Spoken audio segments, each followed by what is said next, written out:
May 1848, a pivotal time in the history of the women's rights movement. Two heroic women initiated the women's rights movement at the same time, one in the East and the other in the West.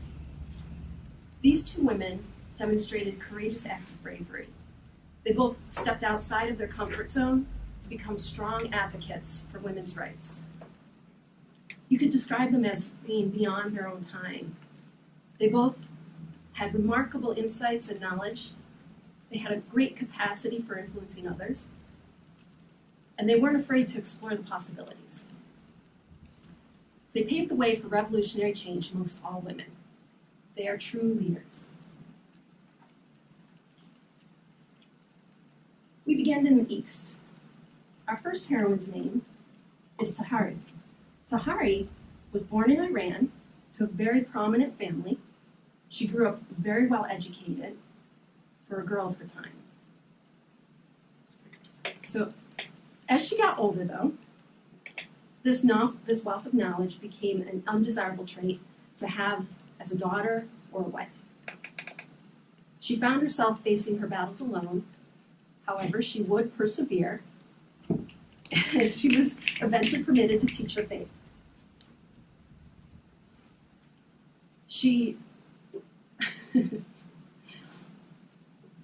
She did have some struggles, though, as she was still tied to the traditions of teaching under a veil, being a woman.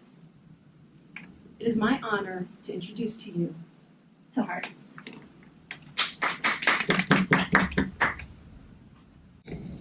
I was born in 1870, in a time and place that fanaticism was at apex and woman had no value.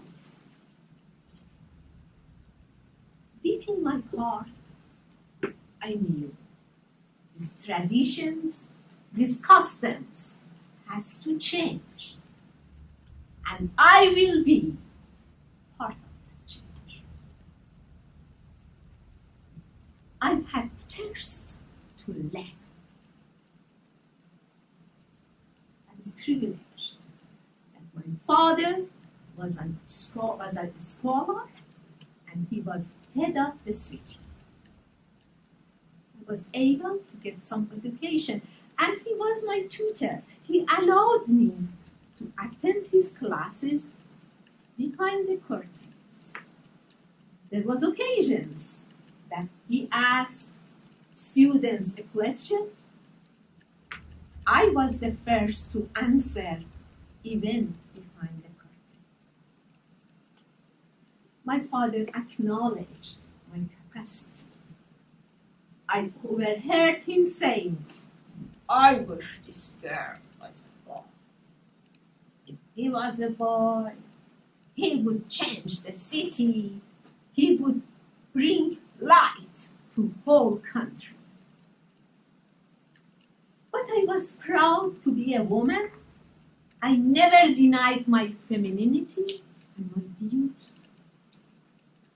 With that in my mind, I believed I need to be strong. I wanted to be woman, to be eloquent rather than silent, to be transgressive rather than submissive, to be mobile rather than well-seated. I learned, I believed that I had passion to theology. I mastered literature in Arabic and Persian. I wanted to learn Holy Al-Quran because I had passion to theology. I deepened in that holy book because I wanted to know truth through my own eyes, not through the eyes of clergy, which was the customary.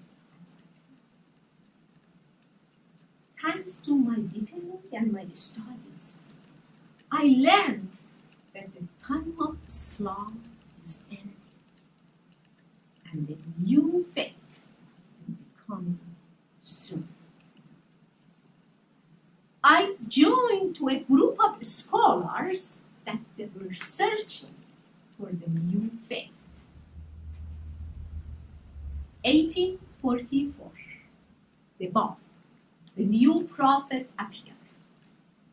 And I, along with 18 other people, were first believers of Bab, like apostles of Jesus Christ.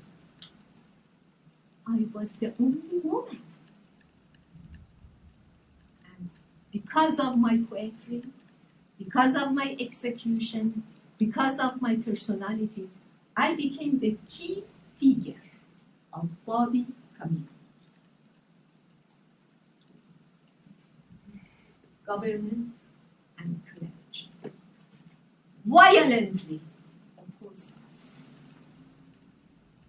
They ordered imprisonment, execution, exile, and many others. Of course, I was part of it. In one occasion, I was captive and property of the king for many months.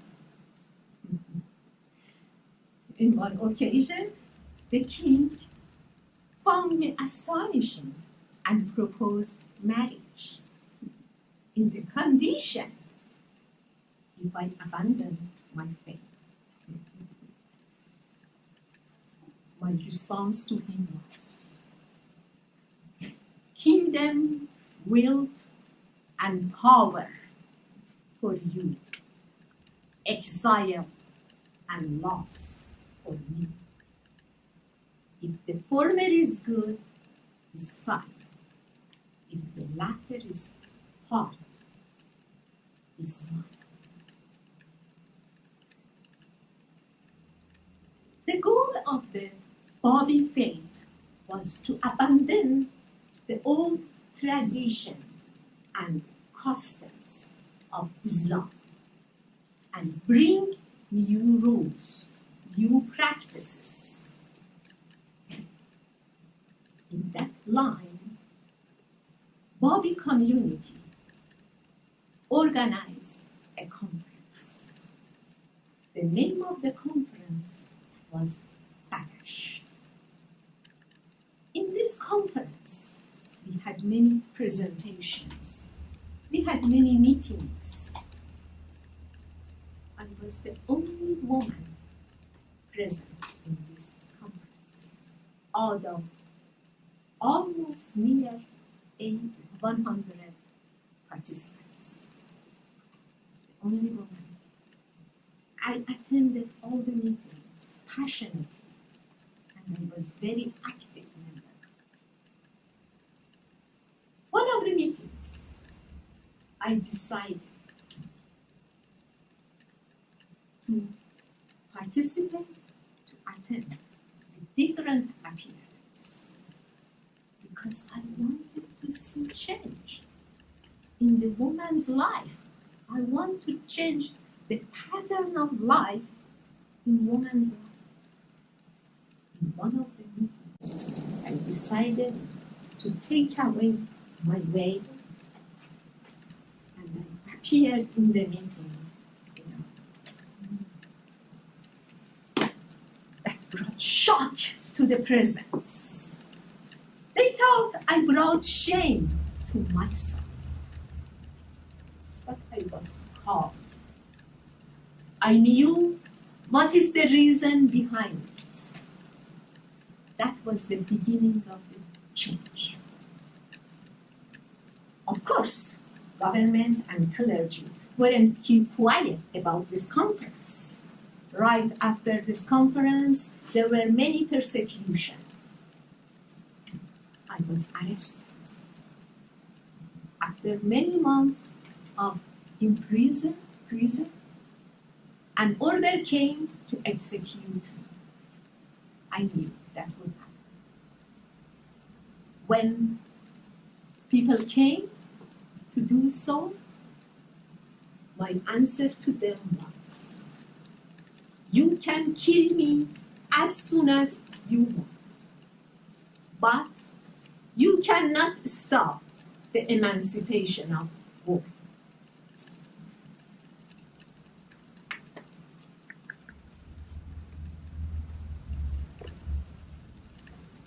Please join me now in traveling west. Our western heroine is Elizabeth Cady Stanton. Elizabeth was a huge factor in playing a role in early American women's rights. She was unique not only because she was advocating for voting rights, but because she was also a promoter of custody rights, employment and income rights, birth control, and much more. Elizabeth, with the aid of Lucretia Mott, a fellow women's activist, conceived and led a convention called the Seneca Falls Convention in Seneca Falls, New York. This was the first women's rights convention. This convention was comprised of 6 different sections. It was made up of lectures, presentations, and discussions. They spoke of creating responsibility for their own lives, of women's suffrage, and of equality. It is my honor to present to you Elizabeth Cady Stanton.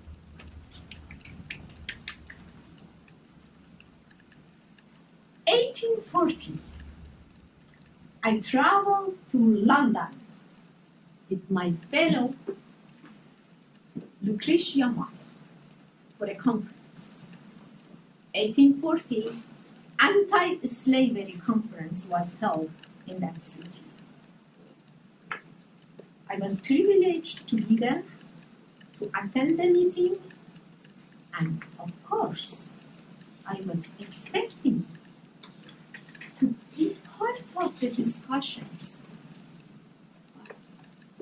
For my surprise, they didn't allow us to participate in the discussion. That brought indignation for us. Both of us decided, when we go back to home, we will do something about it. We came up to write. We decided to hold it in the Seneca Falls. During this preparation, I drafted Declaration of Sentiment. This declaration modeled American Independence Declaration. It had many resolutions. It demanded equality of rights for women.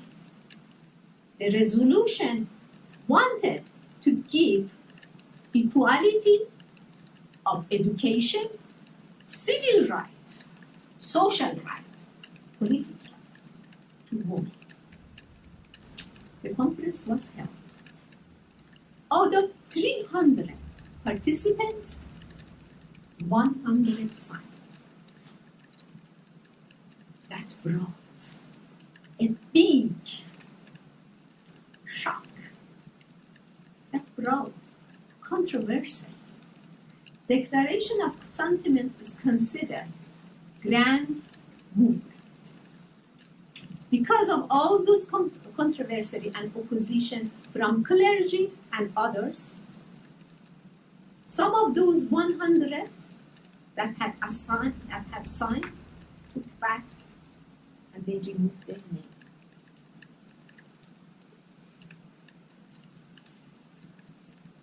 But I was determined that we have to continue. I was sure that this will continue. This perseverance will go and grow and will give its result. I knew one day the Seneca Conference will be in the history.